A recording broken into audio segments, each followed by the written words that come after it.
Subscribe and click on the bell icon to get the notification of latest videos by BKT Media Private Limited.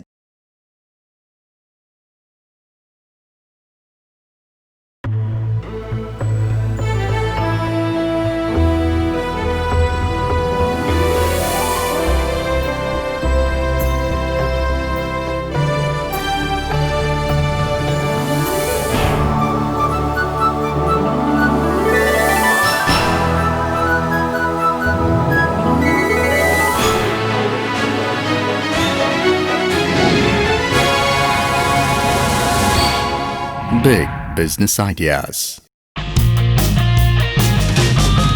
जिंदगी कांटों का सफर है, हौसला इसकी पहचान है। रास्ते पर तो सभी चलते हैं, लेकिन जो रास्ता बनाए वो ही इंसान है।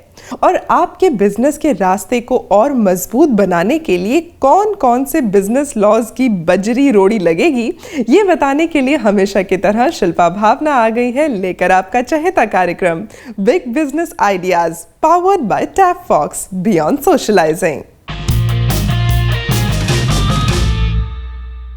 दोस्तों, एक वक्त था जब भारत में कोई भी व्यक्ति बिजनेस करने से डरता था, लेकिन आज सरकार के बहुत सारे इनिशिएटिव्स के बाद लोगों में अपना व्यवसाय करने का कॉन्फिडेंस आया है। पूरे देश में व्यावसायिक व्यवस्था को बनाए रखने के लिए सरकार ने कई पॉलिसीज भी बनाई हैं। ये एंटरप्रेन्योरशिप पॉलिसीज कैसे हमारे व्यवसाय को प्रभावित करती हैं और कैसे इन पॉलिसीज को हम अपने बिजनेस के लिए एक अवसर बना सकते हैं, ये बताने के लिए like always we are gonna have with us the author of the business books, the philanthropist, the big business expert mister Sunil Kumar Gupta. नमस्कार सर, बहुत बहुत स्वागत है। धन्यवाद। प्लीज सुनील जी, पॉलिसीज सरकार बहुत सारी बनाती हैं ताकि पूरे देश का बिजनेस सेक्टर अच्छे तरह से काम करता रहे। कैसे ये पॉलिसीज एक बिजनेसमैन को प्रभावित कर सकती हैं, या जो उनका व्यवसाय है उस व्यवसाय में कैसे वो और मुनाफा दे सकती हैं? बहुत अच्छा प्रश्न है आपका। सबसे इम्पॉर्टेंट बात है, जैसे अब गवर्नमेंट नई जो पॉलिसी ला रही है एंटरप्रेन्योर पॉलिसी, उसमें एक यूनिक कोड नंबर देने वाली है हर एंटरप्रेन्योर को, जी, जिसको हम बोलेंगे एंटरप्रेन्योर आइडेंटिफिकेशन नंबर। ये जो उसको एक नंबर ये शुरू में अलॉट हो जाएगा जब वो एक कंपोजिट एप्लीकेशन फाइल करेगा, तो उसको बाकी सब नंबर, पैन नंबर और बाकी नंबर लेने की आवश्यकता नहीं पड़ेगी। तो उसको एक आइडेंटिफिकेशन कोड मिल गया जिससे वो अपना पूरा का पूरा बिजनेस करेगा।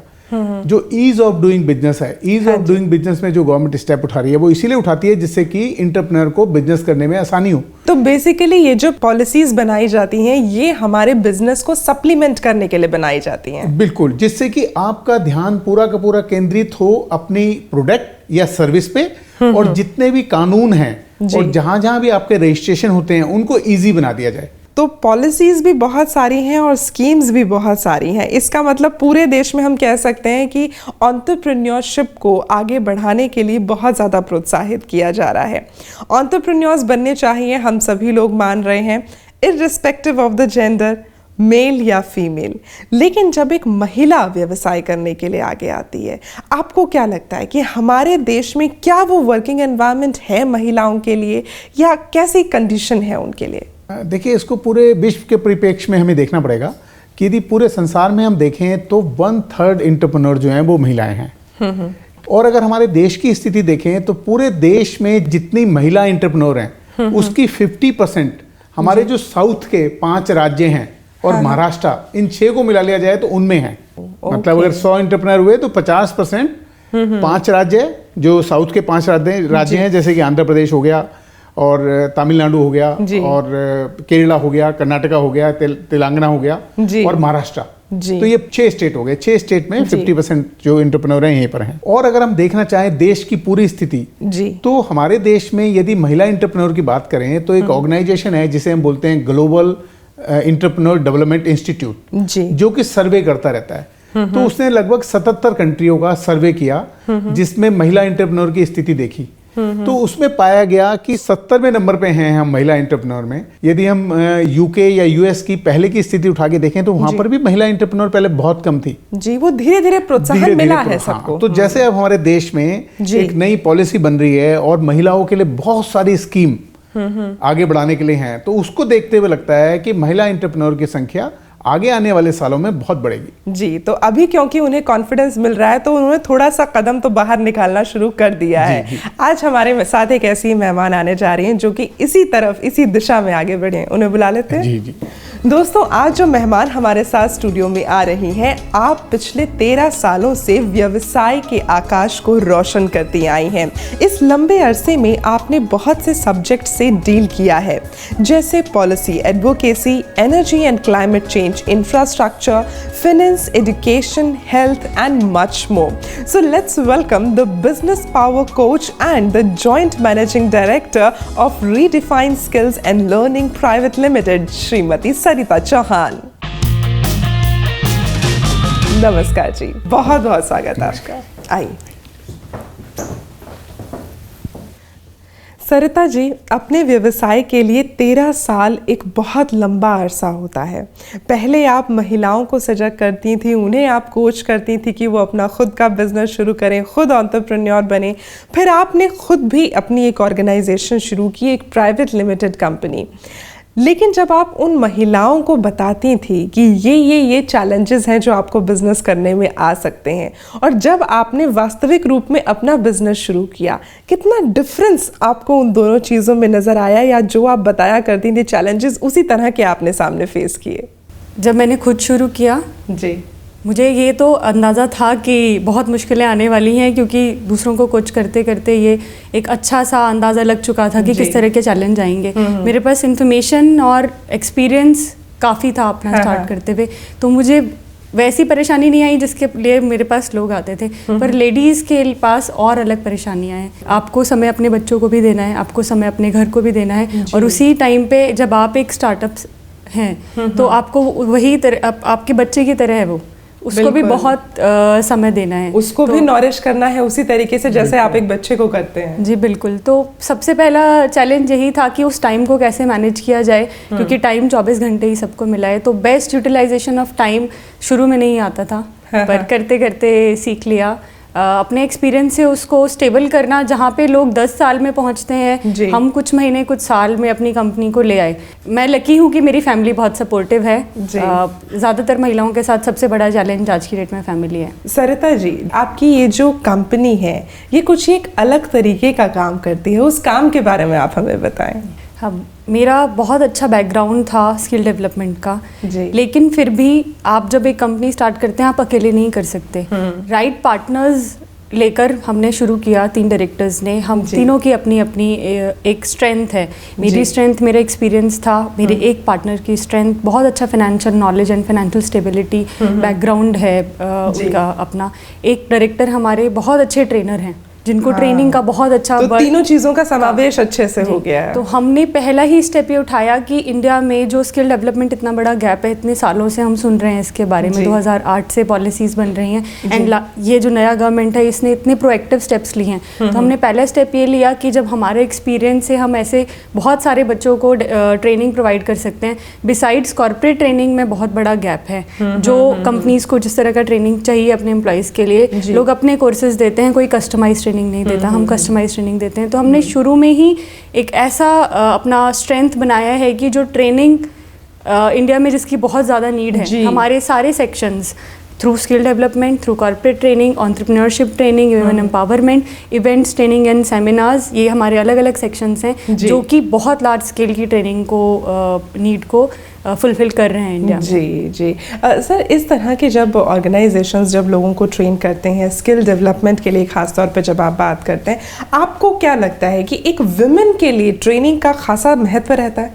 बहुत महत्व है। देखिए, ट्रेनिंग सभी के लिए आवश्यक है, और महिलाओं के लिए ट्रेनिंग की बहुत सारी स्कीम है, बहुत सारी एनजीओ हैं, बहुत सारी गवर्नमेंट की बॉडीज हैं, जितने भी हमारे स्टेट इंडस्ट्रियल डेवलपमेंट कॉर्पोरेशंस हैं, या हमारे डेवलपमेंट कमीशन एमएसएमई हैं, सभी की बहुत सारी स्कीम है इस सब महिलाओं के लिए। तो यदि वहां से वो ट्रेनिंग लेती हैं, उस व्यवसाय में ट्रेनिंग लेती हैं जिसमें उनकी रुचि हो, और जिसमें उनकी रिसर्च हो, और जिसमें वो उनको पक्का श्योर हो कि मैं कुछ कर सकती हूँ, जिसमें उनका बिल्कुल परफेक्ट प्लान हो, तो उन्हें आगे बढ़ने से कोई रोक नहीं सकता। हमने कुछ लोगों से बात की थी, आप लोगों को दिखाना चाहेंगे प्लीज? हम लोग डिज़ाइन मैन्युफैक्चरिंग इक्विपमेंट्स करते हैं oil and gas industries and power sector के लिए, इन जनरल प्रोसेस इंडस्ट्रीज़ के लिए। जब 50% का रूल आने वाला था, उसके शायद 10 साल पहले मेरे यहाँ पे at least I have 50% female employees.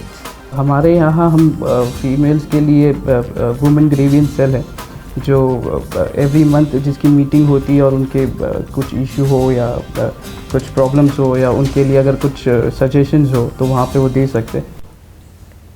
तो एक व्यक्ति जब अपना व्यवसाय शुरू करता है, इन बातों का ख़ास तौर पे ख्याल रखना ज़रूरी है अपने वुमेन एम्प्लॉयज़ के लिए कि एक तो आपके पास जो नंबर ऑफ़ वुमेन एम्प्लॉयज़ हैं वो 50% होने चाहिए और ग्रीवियंस सेल उनके लिए एक होना चाहिए। कुछ कहना चाहेंगे? बिल्कुल होना चाहिए। साथ में एक पॉलिसी होनी चाहिए उनके लिए, जो कि लेड डाउन पॉलिसी होनी चाहिए, जो कि रिटर्न डॉक्यूमेंट होना चाहिए, जिसको कि हर एम्प्लॉय का एक सर्टिफिकेट भी होना चाहिए कि उसने पूरी तरह उस पॉलिसी को पढ़ लिया है। और ग्रीवेंसेस सेल के अलावा उनके लिए अलग से एक सेल होता है, जो कि अगर उनकी कोई शिकायत है, ग्रीवेंसेस तो हो गया कि जो उनके ग्रीवेंसेस हैं, एक कंप्लेंट सेल उनके लिए अलग होता है कि जिसमें वो किसी भी तरह का, यदि उनको वर्क एटमॉस्फेयर ठीक नहीं मिल रहा, उसकी वो कंप्लेंट वहाँ लॉन्च कर सकती हैं। बिल्कुल, दैट इज़ वेरी इंपॉर्टेंट, क्योंकि उसी के जरिए वहीं पे रह के उन्हें काम करना है। बिल्कुल, तो वो एक बड़ा इंपॉर्टेंट है। तो वो सारी पॉलिसी ले डाउन करनी पड़ती है और डॉक्यूमेंटेड करनी जरूरी है आज के ज़माने में। आपसे भी हम यही गुजारिश करना चाहेंगे कि अगर आप एक एंटरप्रेन्योर हैं और आपकी ऑर्गेनाइजेशन में ज़्यादातर महिलाएं काम करती हैं, तो कम से कम उनकी सेफ्टी और उनके वर्किंग एनवायरनमेंट का ज़रूर ख्याल रखें। On that note we are going to take a break, लेकिन ब्रेक के बाद हम आपको बताएंगे उन पॉलिसीज़ के बारे में, उन स्कीम्स के बारे में जो कि एक महिला व्यवसायी को सरकार की तरफ से मिलती हैं। Stay tuned.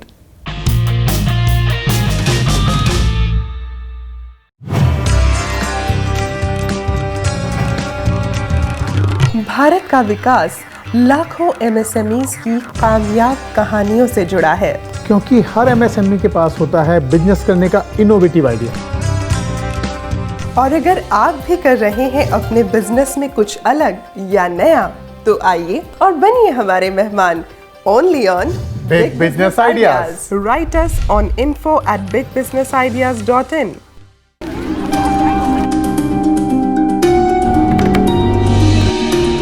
क्या नाम है बेटे आपका? कोयल। बेटे मैं आपके लिए चॉकलेट लाया हूँ, ये लो। मेरी मम्मी ने मना किया है किसी से कुछ नहीं लेना। बेटी के मासूम बचपन पर किसी की बुरी नजर ना पड़ने दें। आपकी सतर्कता बेटी के जीवन का वरदान है। खुद संभलें और अपनों को संभालें। Delhi police, Delhi police.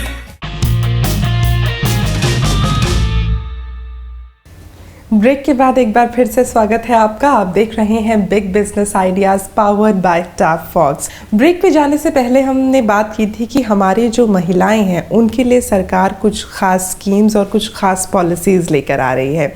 तो महिलाओं के लिए सरकार की तरफ से क्या कुछ सपोर्ट रहता है, वो हम जाएंगे कि आप ज़रूर बताएं। बहुत सारी स्कीमें अलग अलग, जितने भी हमारे देश में नेशनलाइज बैंक हैं, जी, हर नेशनलाइज बैंक ने उनके लिए अलग से स्कीम डिफाइन की हुई है।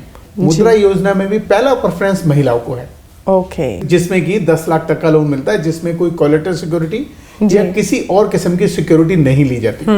दूसरी स्कीम गवर्नमेंट की है स्टैंड अप इंडिया, जिसमें कि 1 करोड़ तक का लोन मिलता है, जिसमें कि जितने भी हमारे देश में बैंक हैं, उनकी जितनी भी ब्रांचेज हैं, हर बैंक को एक महिला को लोन जरूर देना है, जो लोन 1 करोड़ तक का होगा, जिसमें कि कोई कोलेटरल सिक्योरिटी नहीं लेनी। इससे बड़ी बात क्या हो सकती है? ये बहुत बड़ी स्कीम है। तो एक prime minister employment generation scheme है, जी, जिसमें कि जो लोन मिलता है वो 25 लाख तक मिलता है। हाँ। इसमें खास तौर पे यदि महिला कोई उद्यमी है तो उसको सब्सिडी भी मिलती है, जो कि 35% है। Oh wow, it's a big ratio. साथ ही prime minister employment generation programme जो है, जी, इसमें जो महिलाओं को अपना मार्जिन मनी लगाना पड़ता है, जो कि नॉर्मली 25% होता है, इस स्कीम में यदि वो लोन लेना चाहती है तो वो कुल 5% है। इसके अलावा भारतीय महिला बैंक है, उसमें जो हमारी स्कीम है श्रृंगार, जैसे कि नाम से पता लगता है कि ब्यूटी पार्लर या स्पा या इस तरह का कोई भी चीज आप खोलना चाहें तो उसमें लोन मिलता है, जी, उसमें लोन 50 लाख तक मिलता है। उसके अलावा उनकी स्कीम है अन्नपूर्णा और तीसरी परवरिश, इन दोनों स्कीम में 10 लाख तक लोन मिलता है। Very nice. और इसको ये मुद्रा में भी कवर कर लेते हैं, जी। और साथ ही भारतीय महिला बैंक है, उसकी एक स्कीम है हर ऑटो, मतलब उसमें यदि कोई महिला ऑटो लेना चाहती है तो उसको भी 5 लाख तक का लोन है, जी। इसके अलावा ट्रेनिंग की बहुत स्कीम है, जैसे एक है ट्रेड जिसको हम बोलते हैं कि जो आप कर रहे हो उससे रिलेटेड, जो आपको एंटरप्रेन्योर से रिलेटेड जो आपको ट्रेनिंग लेनी है, जो आपको ट्रेनिंग लेनी है या कोई और असिस्टेंस लेती है, उसके लिए गवर्नमेंट एनजीओ को ग्रांट देती है। ओके। तो बहुत सारी हमारे देश में एनजीओ उसकी ट्रेनिंग देती है आपको। और यदि हम देखें क्वायर की, जो हमारे देश के कोने कोने में महिलाएं रह रही हैं, उनको क्वायर की स्कीम अगर देखें तो वो क्वायर की छोटी सी इंडस्ट्री लगाती हैं, तो उसमें गवर्नमेंट 75% तक सब्सिडी देती है। Very nice. और आपको कुल 25% पैसा अपना लगाना है, उसमें ट्रेनिंग भी देती है आपको साथ में जी, और उस ट्रेनिंग को करने का पैसा भी देती है। तो इस तरह की बहुत सारी स्कीम, तो मतलब महिलाओं के लिए सरकार का बहुत सारा सपोर्ट है, अलग अलग इश्यूज के लिए अलग अलग कंडीशन में अलग अलग क्वांटम ऑफ अमाउंट का सपोर्ट है, तो जिसकी जो ज़रूरत है वो पूरी हो सकती है। सरिता जी, आपसे जानना चाहेंगे, आपने इस तरह की किसी सरकारी मदद का लाभ लिया है? मैंने अपनी कंपनी में तो नहीं लिया, पर जब मैं जहाँ बिजनेस कोचिंग जिन वुमेन को प्रोवाइड करती हूँ उनके लिए मैंने अभी रिसेंटली मुद्रा लोन्स में अप्लाई किया है। इससे पहले टेक्नोलॉजी के लिए बहुत अच्छी स्कीम है, credit guarantee growth fund of India. उसके अंडर टेक्नोलॉजी जो लोग इम्पोर्ट करना चाहते हैं उसमें गवर्नमेंट सब्सिडी देती है और उसके लिए फ़ंड भी देती है। तो उसमें फीमेल्स के लिए प्रेफरेंस है। इनफैक्ट MSMEs की सारी स्कीम्स में अगर 2 प्रोजेक्ट MSME गवर्नमेंट के पास आए हैं तो उसमें पहली प्रेफरेंस किसी विमेन बेस्ड प्रोजेक्ट को दी जाएगी। ये सीधा उनके स्कीम्स में लिखा हुआ है। तो उसके अंदर मेरी कुछ बेनिफिशरीज थी। बिसाइड्स मार्केटिंग लेडीज़ का बहुत बड़ा चैलेंज है, एग्जीबिशंस में पार्टिसिपेट करना बाहर स्पेशली। तो MSME की एक स्कीम है मार्केटिंग डेवलपमेंट असिस्टेंस स्कीम। उसके अंदर अगर आप बाहर जाकर भी अगर कोई एग्जीबिशन हो रही है और अपना स्टॉल लगाना चाहें तो आपका पूरा एक्सपेंस 95% गवर्नमेंट ऑफ इंडिया देती है, आपका सिर्फ 5% जाता है। तो इस तरह की स्कीम्स में मैंने अपनी काफ़ी महिलाओं को हेल्प किया है उन स्कीम्स को अवेल करने में। तो एक तरह से कह सकते हैं कि ना केवल आप खुद सशक्त बनी हैं बल्कि दूसरी महिलाओं को भी सशक्त बना रही हैं, जो कि बहुत इम्पॉर्टेंट है। इंडस्ट्री में हमने कुछ लोगों से बात की थी, उनके सामने कुछ और इश्यूज निकल के आए हैं पॉलिसी से रिलेटेड, हम चाहेंगे कि उसे भी ज़रूर डिस्कस किया जाए। Please have a look. Diamond industry में जो वैट है, सेल्स टैक्स रहता है, वो गुजरात गवर्नमेंट में 0 है। वो इंडस्ट्री के प्रमोशन के लिए है, लेकिन उससे काम नहीं चलता। उसके लिए फाइनेंस अगर चाहिए, स्किल डेवलपमेंट चाहिए, उसको बड़ा यूनिट डालना है तो उसके लिए फाइनेंस की भी ज़रूरत रहती है। तो पर्टिकुलरली बैंक को, गवर्नमेंट को इंसिस्ट करना चाहिए कि पर्टिकुलर सेक्टर में आप फाइनेंस करो और मोनेटाइज करके उसको आगे बढ़ाओ। तो बेसिकली आप प्रकाश जी जो बात कर रहे हैं कि एक पर्टिकुलर इंडस्ट्री में ही अगर फाइनेंशियल असिस्टेंस, ट्रेनिंग और इस तरह की और चीज़ें, जिन चीज़ों की ज़रूरत उस इंडस्ट्री को है, ये सभी चीज़ें एक ही पॉलिसी के अम्ब्रेला के अंडर आ जाएं, क्या ऐसा पॉसिबल है या हुआ है? देखिए, बहुत सारी स्कीम ऐसी हैं जी जिसमें गवर्नमेंट ट्रेनिंग भी देती है और फंडिंग भी देती है। हाँ, लेकिन यदि हम जैसे ये ज्वेलरी की शायद बात कर रहे हैं, प्रकाश जी, डायमंड इंडस्ट्री की आप बात कर रहे हैं, तो उसके लिए जैसे कि हम सबको पता है कि जो हमारी नेशनल स्किल डेवलपमेंट काउंसिल है, जो कि प्राइवेट पीपी मॉडल में बनी हुई है, तो उसमें सेक्टर काउंसिल्स बनी हुई हैं। ओके। तो NSD के अंदर जो सेक्टर काउंसिल्स बनी हुई हैं, वो सेक्टर काउंसिल अलग अलग हैं। जैसे जेम एंड ज्वेलरी की अलग सेक्टर काउंसिल है। ओके। तो वो जो सेक्टर काउंसिल है वो आपको पूरी ट्रेनिंग भी देती है, उसके लिए फंडिंग भी अवेलेबल कराती है, और अगर आपके पास कोई बड़ा इनोवेटिव तरीका है तो उसको और भी अलग तरीके से वेंचर कैपिटल या और भी अलग तरीके से सॉफ्ट लोन और अलग फंडिंग मिलती है। सरिता जी, आपसे जानना चाहेंगे कि जिस तरह से हम बात कर रहे हैं कि एक ही अम्ब्रेला के अंडर सारी चीज़ें लोगों को मिल जाए, आजकल लोग यही चाहते हैं, सिंगल विंडो उनको सोल्यूशन मिले। जब हम आपके ऑर्गेनाइजेशन की बात करते हैं जहाँ पे आप लोगों को ट्रेन कर रहे हैं, स्किल डेवलपमेंट की ट्रेनिंग दे रहे हैं, क्या उसी अम्ब्रेला के अंदर उन्हें आगे अपना रोजगार भी मिल सकता है? हमारी कंपनी का एक अलग डिवीजन है पोस्ट ट्रेनिंग फैसिलिटेशन, जिसमें हमने एक पूरा सेल बनाया है जिसका यही काम है। हमारे टाइप्स हैं इंडस्ट्री के साथ, तो जिन लोगों को हम स्किल करते हैं वो जैसे ही उनकी ट्रेनिंग ख़त्म होती है उनके हाथ में उनके प्लेसमेंट ऑफर्स होते हैं। स्पेशली हम कवर करना चाहते हैं 100%, पर कई बारी ऐसा होता है कि 75 कुछ ईयर्स में 80% होता है, लेकिन फिर भी जो रह जाते हैं उनको हम अपने हमारे कुछ बैंक्स के साथ भी टाइप हैं, कुछ फाइनेंसेस के साथ भी टाइप हैं, उनको हम उनके ही काम शुरू करने के लिए ज़्यादा प्रोत्साहन देते हैं। हमारा फोकस बहुत ज़्यादा इस पर रहता है कि लोग सेल्फ एम्प्लॉयड और एंटरप्रेन्योरशिप को भी देखें। तो जो 25% लोग हमारे रह जाते हैं उनको हम किसी ना किसी स्कीम में या किसी अपने ही फंड के थ्रू उनको लोन दिलाकर उनका काम शुरू करवाते हैं। तो बेसिकली अगर देखा जाए तो ट्रेनिंग भी मिल रही है और साथ में रोजगार भी मिल रहा है। नहीं, बिल्कुल लगता है सरिता जी ने बहुत अच्छी एक बात कही कि ये कुछ तो एम्प्लॉयमेंट लोगों को दिलवा दिया, बाकी लोगों को एंटरप्रेन्योर बना रही हैं। जो ये इस तरह बहुत की ही जितनी भी अच्छी स्किल बात है। डेवलपमेंट हमारी ऑर्गेनाइजेशन है, जो प्राइवेटली ओन्ड हैं, जो लोग चला रहे हैं, उनको ये चाहिए कि खाली वो फोकस ये ना करें कि हमने ट्रेनिंग दी और इनको कहीं ना कहीं नौकरी लगवाएं। हाँ। क्योंकि हर आदमी यही बताता है कि जी मेरी कैंपस प्लेसमेंट 95% है, मेरी कैंपस प्लेसमेंट 100% है, 85% है। मैं तो अब आपको ये बताना चाहिए कि आपकी सेल्फ एम्प्लॉयमेंट की परसेंटेज रेशियो क्या है। कि कैंपस प्लेसमेंट बोलो जी मेरी 75 है या 70 है, लेकिन मैंने 25% या 20% लोगों को एंटरप्रेन्योर बनाया। दैट इज वेरी सबसे इम्पोर्टेंट जी। सरिता जी, इस तरह से जब आप लोग टाई अप करते हैं लोगों को आगे रोजगार दिलाने के लिए या फिर सेल्फ एम्प्लॉयमेंट उनको दिलाने के लिए, कितना मुश्किल होता है एक लेडी के लिए इस तरह के टाई अप्स को वास्तविक रूप देना? हमने सिस्टम्स क्रिएट किए हैं, तो फील्ड स्टाफ में भी हमारे आप देखेंगे फीमेल्स हैं।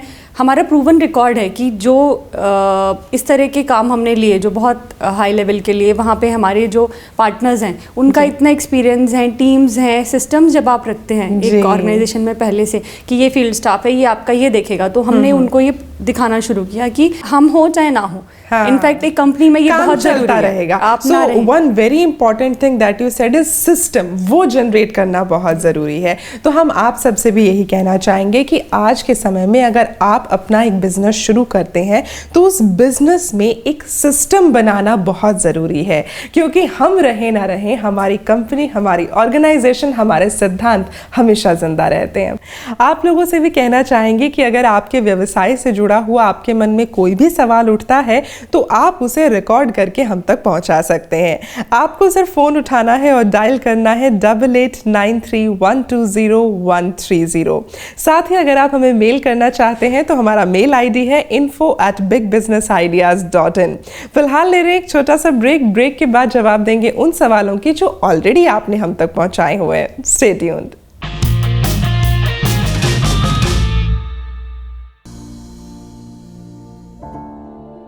रेखा कहाँ हो? चलिए भैया। पीयू कहाँ है? पड़ोस वाले भाई साहब के यहाँ छोड़ आई हूँ। जिस लॉकर में कैश और गहने हैं उसकी चाबी भी पड़ोसी को दे दी ना। भला मैं अपना कीमती सामान पड़ोसी के यहाँ कैसे छोड़ सकती हूँ? जब आप अपना कीमती सामान पड़ोसी के यहाँ नहीं छोड़ सकते तो बिटिया को पड़ोसी के पास कैसे छोड़ दिया? आपकी सतर्कता बेटी के जीवन का वरदान है। खुद संभलें और अपनों को संभालें। दिल्ली पुलिस। अच्छा किया बबलू जो तुम इन छुट्टियों में यहाँ रहने चले आए। तुम होते हो तो मुझे श्रेया की कोई चिंता नहीं होती। अच्छा मैं चलती हूँ, ऑफिस के लिए लेट हो रहा है। मम्मा मुझे अकेले छोड़ के मत जाओ। अकेले कहाँ बेटा, बबलू भैया है ना। हाँ हाँ मुझे नहीं रहना भैया के साथ, भैया गंदे हैं। बेटी की सुरक्षा के लिए परिचितों या रिश्तेदारों पर भी सोच समझकर भरोसा करें। दिल्ली पुलिस। ब्रेक के बाद एक बार फिर से स्वागत है आपका। आप देख रहे हैं बिग बिजनेस आइडियाज और अब वक्त हो गया है आपके सवालों के जवाब देने का। तो बहुत सारे सवाल आए हैं। पहले हम मेल के सवाल ले रहे हैं जो रैंडमली हमने सिलेक्ट किए हैं। पहला सवाल है ये बिहार से रजत जी का। आप कहते हैं कि आप माइनॉरिटी कैटेगरी से बिलोंग करते हैं और आप जानना चाहते हैं कि क्या कोचिंग पाने के लिए इन्हें सरकार से कोई फाइनेंशियल हेल्प मिल सकती है? जी हाँ, माइनॉरिटी के लिए एमएसएमई मिनिस्ट्री की एक स्कीम है जिसमें माइनॉरिटी को वो ट्रेनिंग देते हैं और साथ में कुछ पैसा भी देते हैं। अगला सवाल हमारे पास है ये ऋषिकेश से अनुराग जी हैं। आप कहते हैं कि आप एक प्राइवेट कंपनी बनाना चाहते हैं, तो आपको अपने अलावा उसमें और कितने लोगों को डायरेक्टर बनाना पड़ेगा? देखिए, नया कंपनी एक्ट आ गया है। ईज ऑफ डूइंग बिजनेस के दिशा में कदम बढ़ाते हुए सरकार ने 1% कंपनी भी अलाउ की है, तो आप अकेले भी अपनी कंपनी बना सकते हैं। और अब वक्त है ऑडियोज के सवाल का। हेलो, मैं उजाला बात कर रही हूँ गुजरात से। मैं ब्यूटिशियन का कोर्स कर रही हूँ और कोर्स कंप्लीट के बाद अपना पार्लर खोलना चाहती हूँ। मैं ये जानना चाहती हूँ कि ये क्या अपने पार्लर को ओपन करने के लिए मुझे स्टैंड अप इंडिया स्कीम के अंदर लोन मिल सकता है? देखिए, आपको इस लोन मुद्रा में भी मिल सकता है। उसमें देखना पड़ेगा कितना लोन लेना है आपको। Prime minister employment generation programme में भी लोन मिल सकता है आपको, 25 लाख तक चाहिए तो। और उससे ज़्यादा लोन चाहिए आपको 1 करोड़ तक, तो आपको स्टैंड अप इंडिया में जाना पड़ेगा।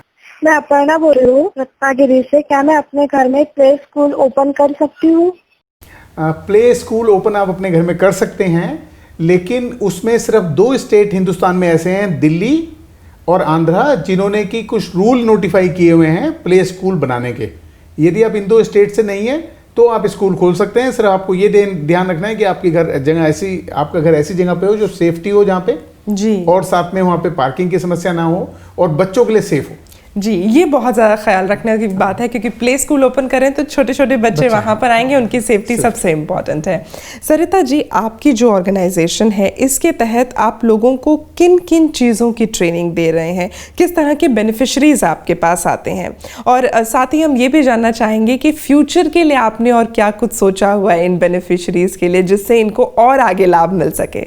हमने अभी तक जितने भी प्रोग्राम्स लॉन्च किए स्किल डेवलपमेंट के अंदर, वो इस तरह के ट्रेनिंग्स हैं जो बहुत कम ऑर्गेनाइजेशंस दे रही हैं या नहीं दे रही हैं। हमारा एक सिंपल सा मिशन था कि हम अपनी इंडियन ट्रेनिंग इंडस्ट्री को एक इंटरनेशनल लेवल पर लेकर जाएं। हम वो ट्रेनिंग्स प्रोवाइड करें जिनका कि ना कि सिर्फ इंडिया में, बाहर भी बहुत डिमांड है। Crane operator, backhoe loader, forklift operator, इस तरह की ट्रेनिंग्स हैं। हैवी व्हीकल ड्राइवर्स जो अभी बहुत ज़्यादा लार्ज स्केल पे नहीं हो रही हैं, जिन कंपनीज़ को ज़रूरत है वो इन हाउस ट्रेनिंग करती हैं जी, और अपने ही पास उन लोगों को रखती हैं। हम उनको ट्रेनिंग देकर इवन बाहर भेजना चाहते हैं। हमारे टाइप्स हम मिडिल ईस्ट, ऑस्ट्रेलिया, जर्मनी ऐसी कंट्रीज़ हैं जहाँ इन लोगों की बहुत डिमांड है। तो अभी हमारा नेक्स्ट स्टेज वही है कि हम इस तरह के टाइप फोर्ज कर रहे हैं जिनसे कि हमारे यही लोग बाहर जाकर यहाँ से भी 4 टाइम्स ज़्यादा अर्न करें। तो वेरी नाइस। दूसरा, हम जो एंटरप्रेन्योरशिप ट्रेनिंग अभी तक देते आए हैं, उसमें हम एक ट्रेनिंग देते थे और कुछ कंसल्टेंसी प्रोवाइड करके सेटअप करते थे। अब हम उसको नेक्स्ट लेवल पर लेकर जाना चाहते हैं, इसलिए हम फाइनेंशियल इंस्टीट्यूशन से टाइप कर रहे हैं कि वेरी लार्ज स्टार्टअप्स जिनकी की डिमांड से मोर देन 10-20 करोड़ है, उनको भी हम प्रमोट कर सकें थ्रू आवर ऑर्गेनाइजेशन। और अब सरिता जी, हम लोग धीरे धीरे आगे बढ़ रहे हैं उस सेगमेंट की तरफ जो कि हमारे गेस्ट के लिए खास होता है। इट्स अ रैपिड फायर, बताऊंगी आपको उसके बारे में, लेकिन उससे पहले हमारे सभी दर्शकों के लिए आपका आज का बिजनेस मंत्र। मैं महिलाओं के लिए बताना चाहूँगा कि औरों को मत डिसाइड करने दें आपने क्या करना है, आप खुद डिसाइड करें आप क्या करना चाहती हैं। जी, और जिस दिन वो खुद पर विश्वास करना शुरू हो जाती हैं, उस दिन हम कह सकते हैं कि वो खुद अपने हाथों की लकीरें बनाने के लिए सक्षम हो जाती हैं। इस सक्षमता को आपने 13 साल पहले ही हासिल कर लिया था। अब देखना ये है कि हमारे स्पेशल शिल्पा भावना राउंड में आप किस तरह से उस सक्षमता को आगे लेकर बढ़ती हैं। मैं आपसे कुछ सवाल पूछूंगी, आपको बताना है येस या नो, हाँ या ना। तैयार है? क्या एंटरप्रेन्योरशिप पॉलिसीज को समझे बिना आप बिजनेस चला सकते हैं? हाँ। आज बिजनेस के लिए कई नई पॉलिसीज आने के बाद एक बिजनेसमैन के सामने क्या ये चीजें चुनौतियां हो सकती हैं? फाइनेंस? हाँ। ट्रेनिंग? ना। Business laws? हाँ। Working environment for NRIs in India? हाँ। चुनौती हो सकती है। कुछ चैलेंजेस हो सकते हैं, पर अगर आप में, मैं वही पॉइंट पे आऊँगी, अगर आप करना चाहते हैं, पैशन है, तो आप रास्ता ढूंढ सकते हैं जी, पर चैलेंजेस हैं। चैलेंजेस हैं। आखिरी सवाल आपके सामने है, which is a very nice googly, I must say, who can be a better entrepreneur, male और फीमेल? मैं हमेशा फीमेल कहूँगी, पर मेरा इसमें आंसर ये रहेगा, अगर मैं हाँ ना के अलावा कह सकूँ तो, कि better entrepreneur is someone who is ready to take the pain, to take an organisation to it where he wants to see as a dream। जी, तो इससे कोई फर्क नहीं पड़ता कि वो मेल है या फीमेल है, लेकिन आपकी पर्सनल चॉइस फीमेल है। सेम है, इसीलिए आपके लिए हमारे पास एक बहुत ही खूबसूरत सा तोहफा है।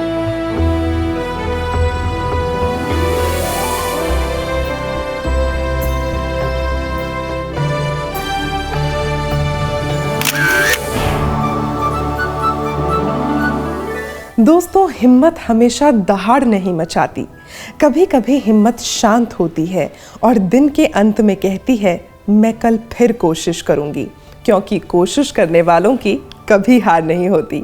इसीलिए अपने व्यवसाय को हमेशा पूरी हिम्मत के साथ आगे बढ़ाएं। और आज के लिए शिल्पा भावना को दें इजाजत, अगली बार फिर होगी आपसे मुलाकात। Thank you so much. जय हिंद। Big business ideas.